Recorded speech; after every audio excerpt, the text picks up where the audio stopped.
আমি দেখেছি আমার গত সপ্তাহের যশোরের আলোচনার একটা লাইনকে কেন্দ্র করে আমাদের অনেক রাজনীতিবিদ বন্ধুরা অনেক ক্ষুব্ধ প্রতিক্রিয়া দেখাচ্ছেন। ওই কথাকে নিজেদের গায়ে টেনে নিজেদের গায়ে মেখে ওনারা ক্ষুব্ধ হয়েছেন।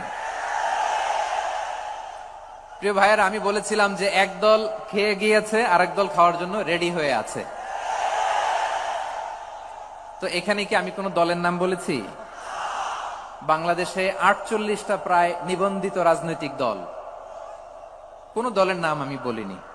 কথাটাকে আমি জেনারেল রেখেছি। দায়ীদের বৈশিষ্ট্যই এটা, দায়ীরা জেনারেলি কথা বলে, যার যেই মেসেজ নেয়ার তারা সেখান থেকে নিয়ে নেয়।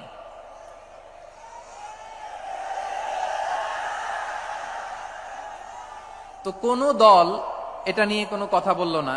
আপনারা এটাকে নিজের গায়ে যে মাখালেন, এটা ঠিক হয়নি। আমি বলবো যে এটা খুবই অনভিপ্রেত হয়েছে। কোন দলকে টার্গেট করে বা কোন দলের পক্ষে আমরা কখনো কথা বলি না। আমরা কোরআনের পক্ষে কথা বলি, ইসলামের পক্ষে কথা বলি, ঠিক কিনা বলেন? সো একটা জেনারেল কথাকে যদি আমার রাজনীতিবিদ বন্ধুরা নিজেদের গায়ে মাখেন, ক্ষুব্ধ প্রতিক্রিয়া জানান, এতে করে সাধারণ জনগণের কাছে একটা নেগেটিভ মেসেজ যাবে ওনাদের ব্যাপারে। এটা হোক আমরা চাই না। এদেশের যত এই যে আমার ভাইয়েরা, এই যে আমি এই যে কথা বলতেছি, সাদা টুপি, ও আচ্ছা আচ্ছা, চলে যাবেন না? একটু জায়গা দিয়ে দেন ওনাকে। হয় কি, লক্ষ লক্ষ মানুষের ভিড়ে আপনি যদি উঠতে চান খুব কঠিন হয়ে যায়। যদি পারেন একটু বসেন, আর না পারলে ভাইকে একটু জায়গা দিয়ে দেন। আমার দিকে তাকান, এই সিলেট, এদিকে তাকাও, এদিকে এদিকে, ফাইন।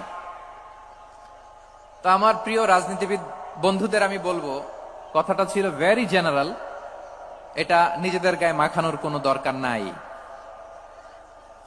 আমরা এই যে এক্সিস্টিং যে রাজনৈতিক চর্চা, এটা থেকে আমরা বেরিয়ে আসতে চাই। আমরা চাই না এদেশে চাঁদাবাজি, দখলবাজি থাক, ঠিক কিনা বলেন? এদেশে কোনো দুর্নীতি থাক, টেন্ডারবাজি থাক, এগুলো আমরা চাই। আই হেট পলিটিক্স একটা জেনারেশন আছে, এই বেশিরভাগ জেন জি অফ সিলেট, এরা আই হেট পলিটিক্স জেনারেশন। এরা পলিটিক্স কে পছন্দ করে না। তো কেন করে না, এর দায়ভার আমাদের আছে না নাই? আছে।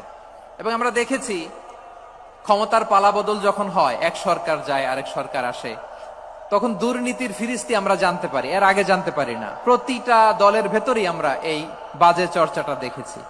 সো এখন আমাদেরকে শুধরে নেয়ার সময় এসেছে।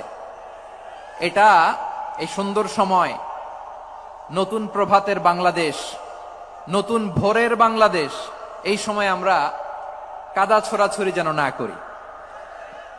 আমাদের শপথ নেয়ার সময় এসেছে। প্রতিটি দল, নিবন্ধিত 48টি, সবগুলো দলের এখন শপথ নেওয়া উচিত যে আমরা কোনোদিন আর চাঁদাবাজি করব না, টেন্ডারবাজি করব না, দখলবাজি করব না।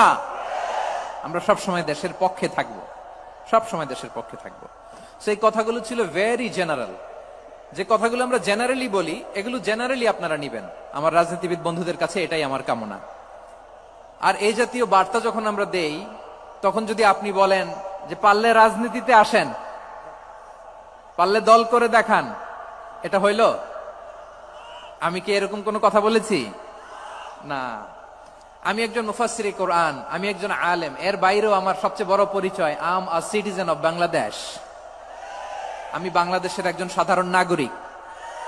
আমার দেশের যে কোনো সমস্যা, যে কোনো ইনকনসিস্টেন্সি, অসঙ্গতি নিয়ে মত প্রকাশের স্বাধীনতা আমার আছে না নাই?